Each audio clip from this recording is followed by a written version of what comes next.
빌립보서 2장 5절에서 11절 말씀입니다. 너희 안에 이 마음을 품으라. 곧 그리스도 예수의 마음이니. 그는 근본 하나님의 본체시나 하나님과 동등됨을 취할 것으로 여기지 아니하시고 오히려 자기를 비워 종의 형체를 가지사 사람들과 같이 되셨고 사람의 모양으로 나타나사 자기를 낮추시고 죽기까지 복종하셨으니 곧 십자가에 죽으심이라.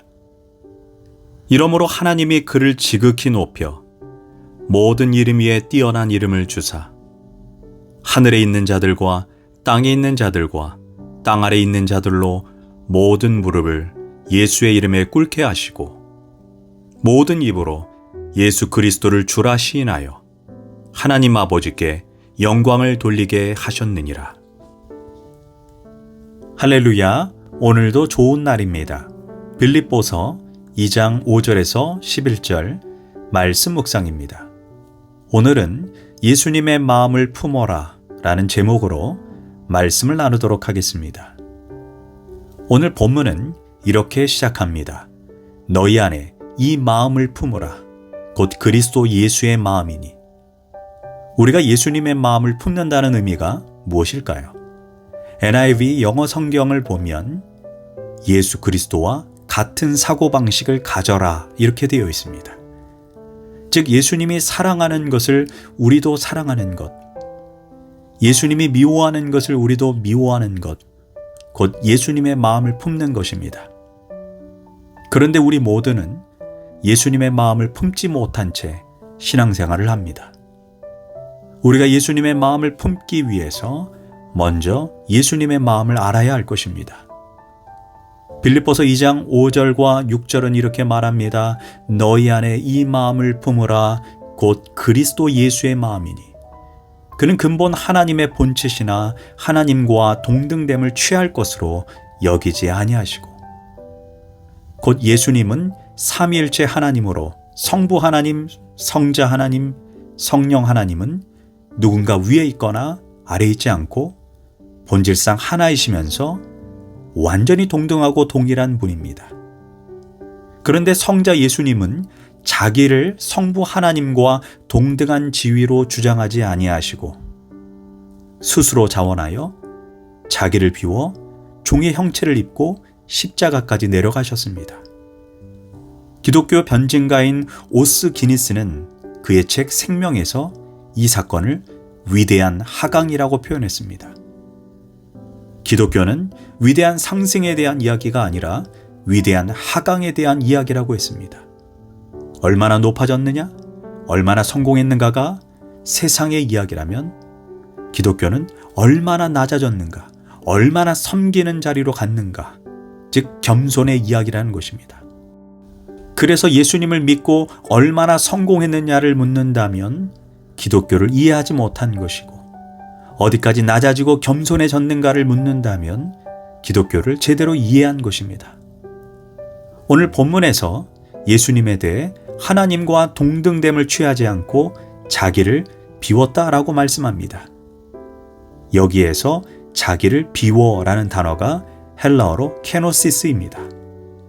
그 의미는 그럴 필요가 없는 완전하신 분이 스스로 자원하여 자기를 낮췄다라는 의미입니다. 이처럼 예수님은 하나님과 동등된 분이셨지만 철저히 자기를 감추시고 낮추시고 비우셨습니다. 그 목적은 단 하나, 성부 하나님을 높이기 위함입니다.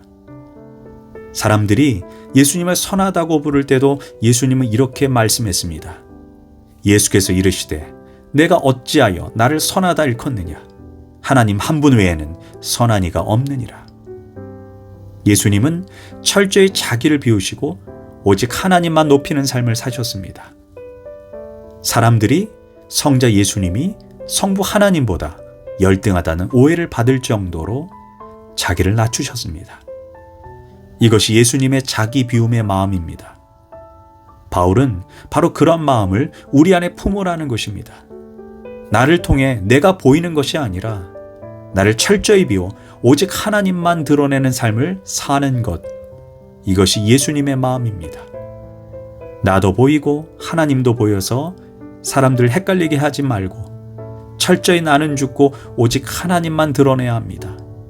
그것이 우리의 삶의 목적입니다. 어느 공동체든지 자기를 비우지 않고 자신을 드러낼 때 그 공동체는 금방 깨져버립니다. 자신들이 섬기는 교회에서 원하는 직분이나 인정을 못 받았다고 생각하는 사람들 때문에 교회의 이동이 일어나기도 합니다. 조용히 자신만 이동하면 그나마 다행이지만 분쟁으로 이어지기도 합니다. 이유야 수백 가지가 되겠지만 근원은 자기를 비우지 못한 결과입니다. 내가 살았기에 나를 몰라주는 것 같이 속상하고 무시를 당한 것 같고 정당한 대우를 받지 못한 것 같습니다. 이런 마음 때문에 전쟁이 일어나기도 합니다. 예수님의 마음을 품는다는 것은 내 마음을 걷어내고 그 속에 예수님의 마음을 심는 것입니다. 8절입니다. 사람의 모양으로 나타나사 자기를 낮추시고 죽기까지 복종하셨으니 곧 십자가에서 죽으심이라. 모든 목회자와 성도가 배워야 할 것이 바로 자기 비움입니다. 비움에는 자력적 비움과 타력적 비움이 있습니다. 가장 아름다운 것은 자력적 비움입니다. 스스로 겸손하여 나보다 남을 낮게 여기고 나는 죽고 예수님만 드러내는 삶입니다.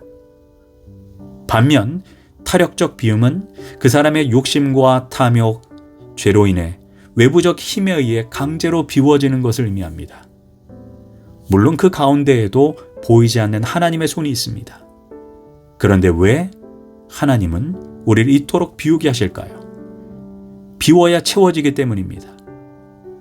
베드로는 밤이 새도록 수고했지만 잡은 것이 없어 빈 배와 빈 그물, 헬라어로 케노시스라고 되어 있습니다. 그 순간 예수님이 찾아오셔서 대낮에 그것도 깊은 곳에 가서 그물을 던지라고 명령합니다. 갈릴리의 물은 너무나 맑아 대낮에 그물이 떨어지면 그 그물을 보고 물고기들이 다 도망가 버립니다. 그래서 밤에 물고기를 잡아야 합니다.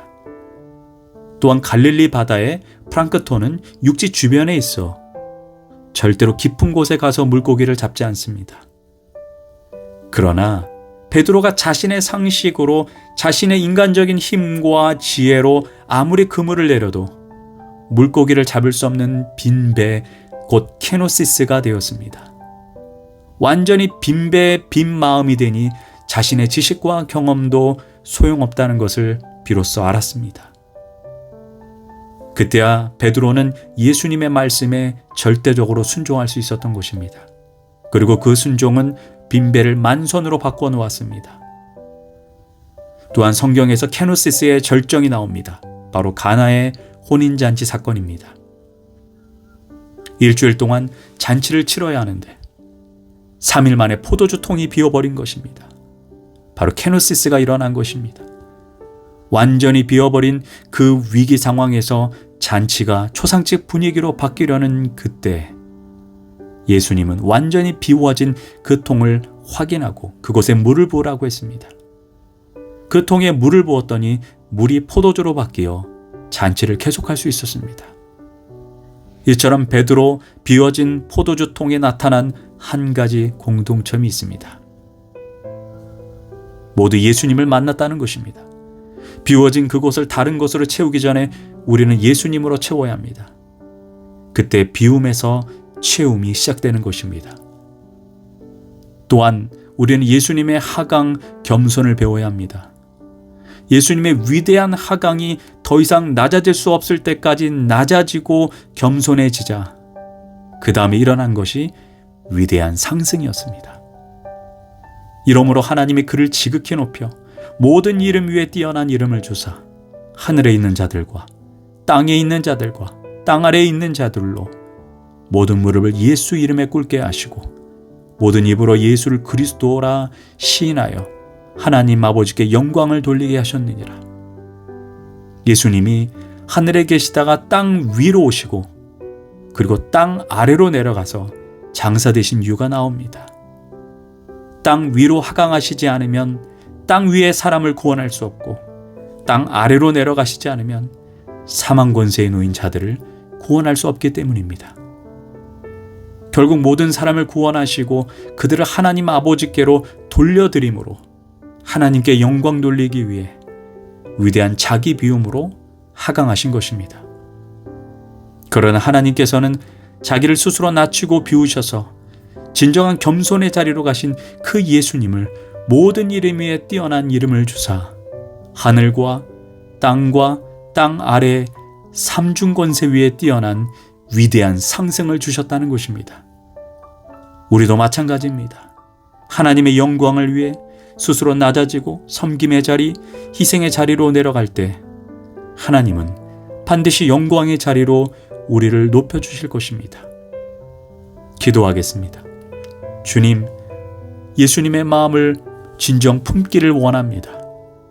예수님의 자기를 비우시고 낮추시고 희생하심으로 우리를 구원하신 것처럼 내가 속한 교회 공동체에 그 예수님의 마음을 품어 공동체를 섬기고 회복시키고 살리는 도구로 이 연약한 자를 사용하여 주옵소서.